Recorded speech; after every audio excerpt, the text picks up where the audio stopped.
नमस्कार, मैं हूं आपके साथ मयंक। तो देखिए, आखिरकार ईरान और इजराइल के बीच सीज़ फायर का ऐलान हो गया है।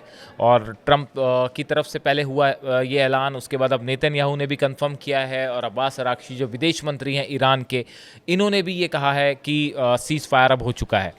देखिए, लेकिन इस पूरे जंग में जो एक्सपर्ट्स मान के चल रहे हैं काफ़ी सारे, वो ये बता रहे हैं कि इस जंग में ईरान की बहुत बड़ी जीत हुई है। अब ऐसा क्यों कहा जा रहा है कि इस जंग में ईरान की बड़ी जीत हुई, ऐसा क्यों कहा जा रहा है? मैं आपको 7-8 पॉइंट्स गिनाता हूं, उसके आधार पर आप खुद समझने की कोशिश करिए कि क्यों क्यों कहा जा रहा है कि ईरान की जीत हुई है।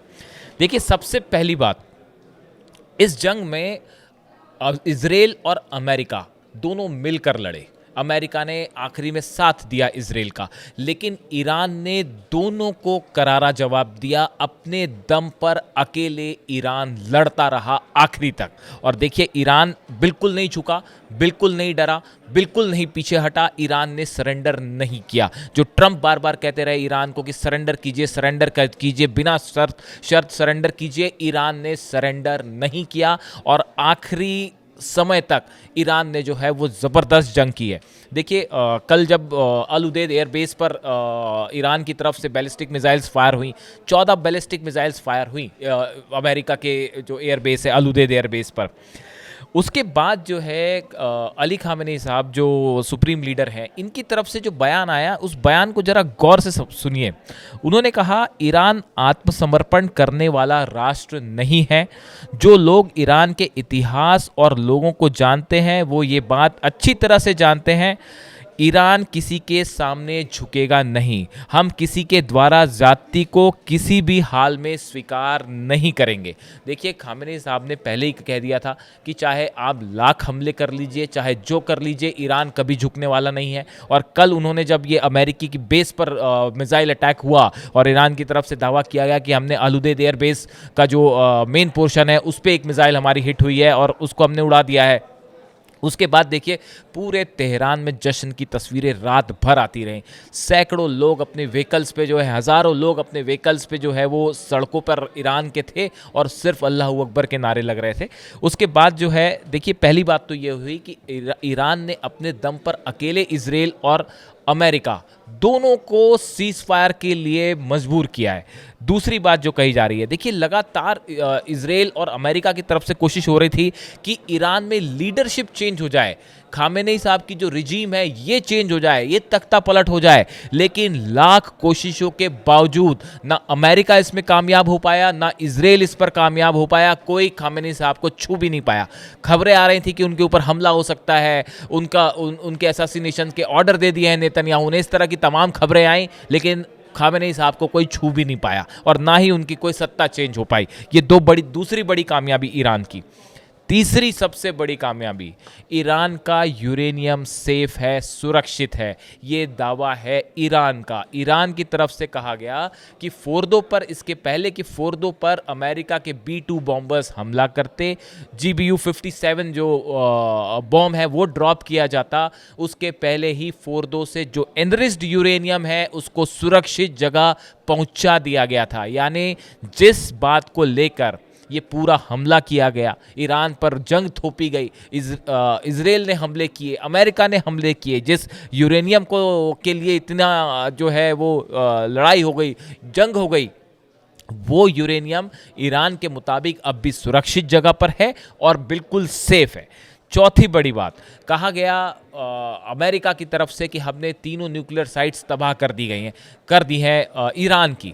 लेकिन ईरान का दावा है कि जो फोर्दो न्यूक्लियर प्लांट है, इसकी इंटरनल टनल और एक्सटर्नल टनल को ही नुकसान हुआ है। ये कई 100 फीट नीचे है ज़मीन के, तो इसका जो कोर एरिया है वो अब भी सुरक्षित है, ऐसा ईरान की तरफ से दावा किया गया है। देखिए, अभी कुछ दिनों पे इस पर रिपोर्ट्स आएगी। एक बात तो तय है कि IAEA की तरफ से कंफर्म किया गया है कि फोर्दो से कोई रेडिएशन नहीं हुआ। अब इसके क्या मतलब हो सकते हैं? क्या इसका वही मतलब है जो ईरान कह रहा है कि भाई यूरेनियम हमने पहले से हटा दिया था, वहाँ पे कोई ऐसी चीज़ ही नहीं थी जिससे रेडिएशन हो, वो हमने सब हटा के अलग कर दिया था। 5 किलो के आसपास यूरेनियम जिसकी बात हो रही है कि जो है वो हटा लिया गया वहाँ से। तो अब देखिए, इन हालात में क्या फोर्दो न्यूक्लियर प्लांट अब भी कोर एरिया, उसका सेंट्रीफ्यूजेस अब भी सुरक्षित है? क्या ईरान फिर से यूरेनियम एनरिचमेंट वहां पे आगे बढ़ाएगा? ये अभी सीज फायर में क्लियर नहीं है। क्या ईरान जो बार बार कहता रहा कि हमारा राइट्स है न्यूक्लियर एनरिचमेंट का और हम इसे जारी रखेंगे, क्या इसे आगे बढ़ाएगा ईरान? इस बारे में अभी कोई चीज़ साफ नहीं हुई है। ये चौथी बड़ी कामयाबी हुई ईरान की इस युद्ध में। पांचवी एक जो अहम बात इस युद्ध से निकल के आई कि मिडिल ईस्ट में अमेरिका जो अपना एक धाक जमाना चाह रहा था या एक प्रभाव जमाना चाह रहा था, उसमें बुरी तरह से अमेरिका को झटका लगा इस मिशन ने। ईरान ने उसे रोक दिया है। ऐसा माना जा रहा था कि अमेरिका बड़ा हमला कर सकता है ईरान के ऊपर, या अमेरिकी धमकियों से ईरान जो है वो सरेंडर कर देगा, घुटनों पे आ जाएगा, इस तरह की बातें थी, अपना न्यूक्लियर प्रोग्राम रोक देगा। पहले दिन से आखिरी जंग के आखिरी दिन तक, अगर हम आज आखिरी दिन मांग लेते हैं अगर आगे कुछ नहीं हुआ तो, पहले दिन से, जिस दिन से न्यूक्लियर टॉक्स हो रही थी, 6 राउंड की टॉक्स के बाद और इस जंग के बाद भी ईरान अपने स्टैंड पे पहले दिन से कायम था। अब्बास अराक्ची साहब जो विदेश मंत्री हैं, उन्होंने पहले दिन ही कहा था कि भाई ईरान के पास अधिकार है यूरेनियम एनरिचमेंट का और हम किसी कीमत पर इसको नहीं छोड़ेंगे। यही बात खामेनी साहब ने कही थी। और देखिए, जंग लड़नी पड़ गई ईरान को, सब कुछ करना पड़ गया, लेकिन ईरान झुका नहीं, अपनी बात पे आखिरी तक डटा रहा। ये पांचवी जो है बड़ी जीत आप मान सकते हैं।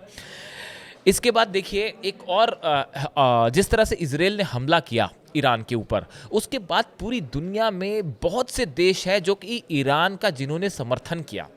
कई यूरोपीय देश हैं जिन्होंने इस बात को कहा कि ईरान पर हमला नहीं होना चाहिए था। कई मुस्लिम देश जो अक्सर हम देखते हैं कि ईरान के खिलाफ खड़े होते हैं, जो शिया सुन्नी का विवाद होता है, इसको भूलकर, इसको पीछे रखकर कई मुस्लिम देश ऐसे थे जो ईरान के साथ आके खड़े हो गए, ईरान के पक्ष में जवाब देने के बयान देने लगे। यहाँ तक कि सऊदी ने भी ये कहा, चिंता जताई कि भाई ये जंग ठीक नहीं है। तो देखिए, ईरान का एक प्रकार से इंटरनेशनल स्तर पर, स्टेज पर समर्थन बढ़ा है, इस जंग से कम नहीं हुआ है।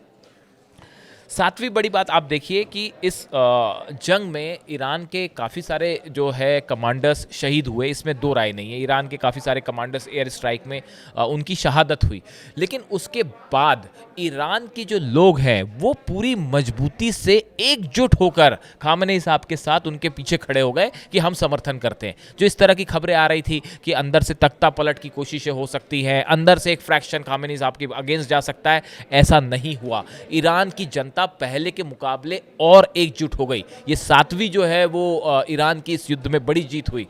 उसके बाद आप देखिए, अगर इजराइल की बात की जाए, आपने तबाही की तस्वीरें देखी, हम सब ने देखी।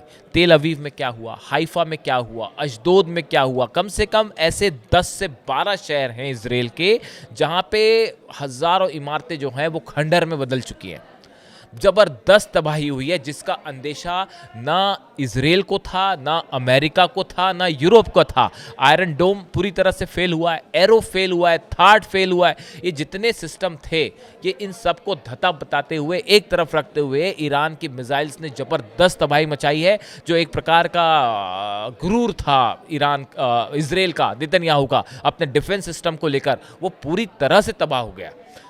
आठवीं बड़ी बात हम आपको बताते हैं, इस पूरी जंग में ईरान की जो मिसाइल्स हैं, चाहे आप देखिए, पहले तो normal first stage ballistic missiles fire की ईरान ने, वही जो है बहुत ज़्यादा नुकसान पहुंचाया उससे पहले स्टेज पर। उसके बाद जब हमले तेज हुए ईरान के ऊपर, तो ईरान ने अपनी आत्मरक्षा की, सेल्फ डिफेंस किया और फतेह 1 का इस्तेमाल किया। सबसे पहले फतेह 1 से बड़ा नुकसान हुआ है इजराइल को। उसके बाद हम देखें कि इसमें कई और ऐसी बैलिस्टिक मिसाइल शामिल हुई, हाइपरसोनिक मिसाइल शामिल हुई, जो बेहद खतरनाक साबित हुई हैं।